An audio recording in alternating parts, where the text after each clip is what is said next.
Hi there, I'm Vicki Parfenow from Aussie Stampers. Thank you very much for joining me today and welcome to my channel.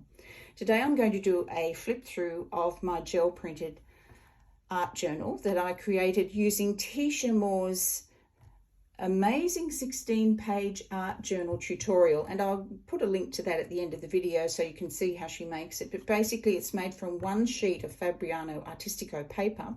Mine is a smaller version than hers because the paper sizes in Australia are quite different from those in the US. You know, between imperial and metric, we have different sizes, and that can sometimes be quite frustrating when I'm looking at things like buying my jelly plate and it doesn't fit our A4 papers, but there's always a workaround. So I want to show you the journal, and before I go into it I want to talk about why I made the journal. This is a journal about my herb garden, and I love cooking with herbs. I love herbal remedies. I don't use regular medications. I use natural therapies. And for me, I use herbs in all my cooking, and there's very rarely a dish that isn't cooked in our household that doesn't have some herbs sprinkled on top or as part of the recipe.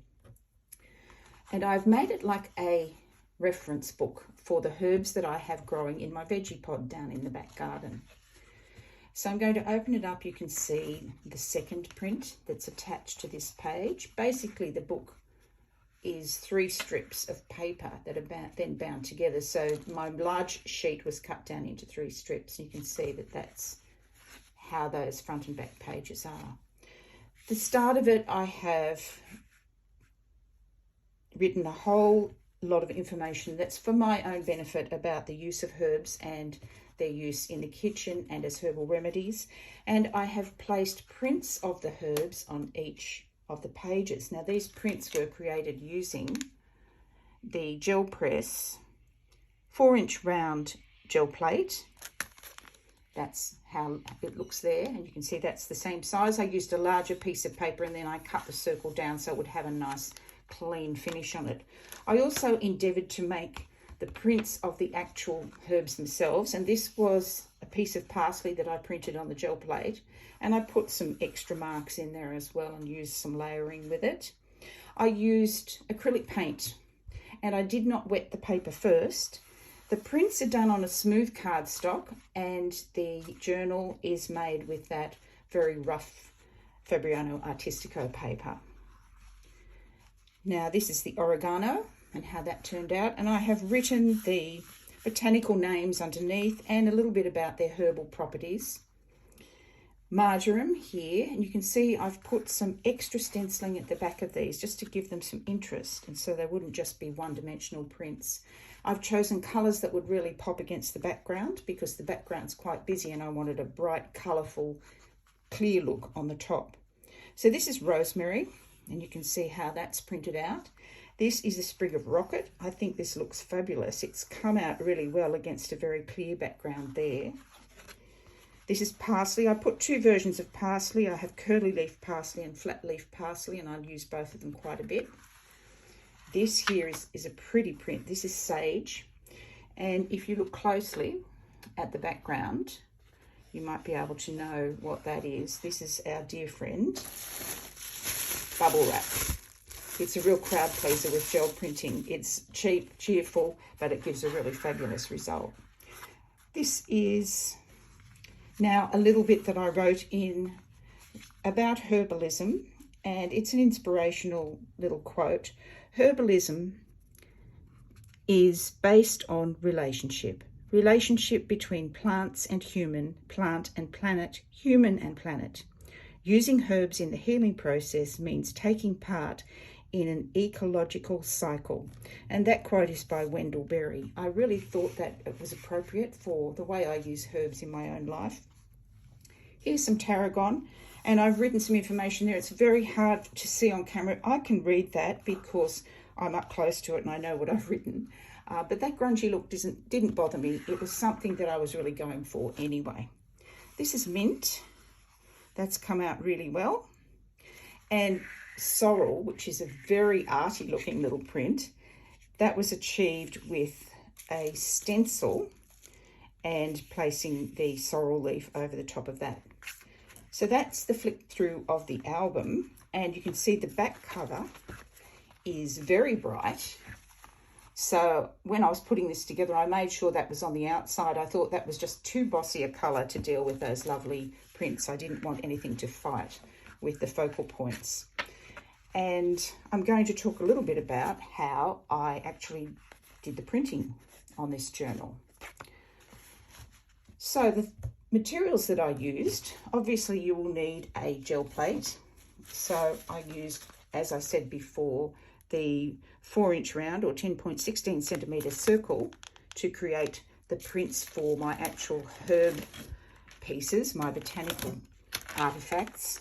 And then I used the Dylusions Ranger gel plate, and this is, it has, I think they've put a misprint on the measurements. It says it's 1.9 inches. Absolutely not. It is not. But it's, I think it's close to 8.5 by 11 inches, which is the US size for their papers. One thing I do find in Australia, we use A4 papers as our standard paper. So this paper, if I put it this way, it's probably easier to see. An A4 sheet is a little bit longer and skinnier than this gel plate. So I'll turn it over on the back so you can actually see the plate there. You can see it's just a little bit missing the plate, and I found that quite frustrating because it meant that I was losing my images on the side, but I worked around it. The other things that you'll need when you're gel press printing, you'll need some paints or a medium. I used acrylic paints. You can use cheap paints for this, particularly because I had such a beautiful substrate to work on with that gorgeous Parfenow paper. I knew I could get away with quite inexpensive craft paints. I had them in lots of bright colours, and that was working really well. I have a couple of these brayers. There's another one somewhere on my desk here. I have 2 of these because I like to leave that sitting on my desk between colours. I have a smaller one, and this one obviously works very well to roll off on the small round plate. But if you just have one brayer, you can go with one. They're a hard rubber brayer. These are by Speedball. I've had this for years. I absolutely adore this brayer. It's really good quality. And the other thing that you'll need when you're working with your gel press is some, or what I used in particular, is some stencils. Now I have a whole big bag of stencils that I've collected. I'll show you some of the stencils that I've used on the project. And I'm sorry I can't tell you where they came from. I've had them for years and years and years. And, you know, there's the bubble wrap. That makes that beautiful impression. I had some leaves that I stenciled through. So what I did was I brayed out my first layer of colour, pulled a print from that, and then laid the stencil, rolled out another layer of colour on the plate, laid a stencil over it, brayed over, picked it up, and often I would then have the impression that I could lay down on a second piece of paper too. This is absolutely gorgeous, this little tree print. It's very organic and I love it. It's come from some scrapbooking store from maybe 15 years ago, so I don't know the names of them. But you'll be able to find things like this, and you probably have a whole lot of stencils of your own at home. This one is lovely. Anything for me that was organic, it wasn't too regular in pattern. These little pebbles are cute. I think these might have come from Lynn Craft in Australia, and I think this might be Dinah Wakely or Dylusions or something, this stencil. This has showed up quite a bit. Now I want to talk a little bit about how gel press prints vary depending on the paper that you use.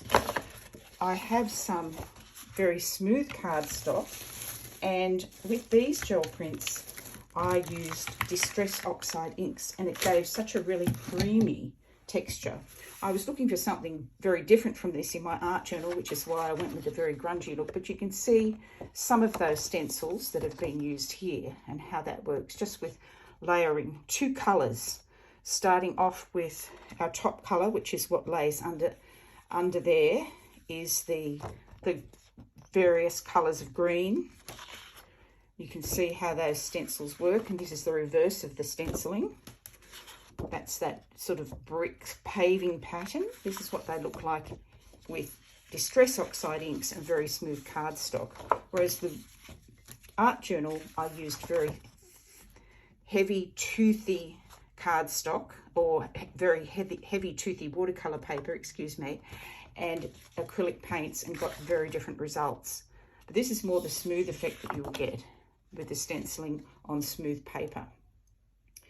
So I hope you enjoyed that project today. There's my art journal again.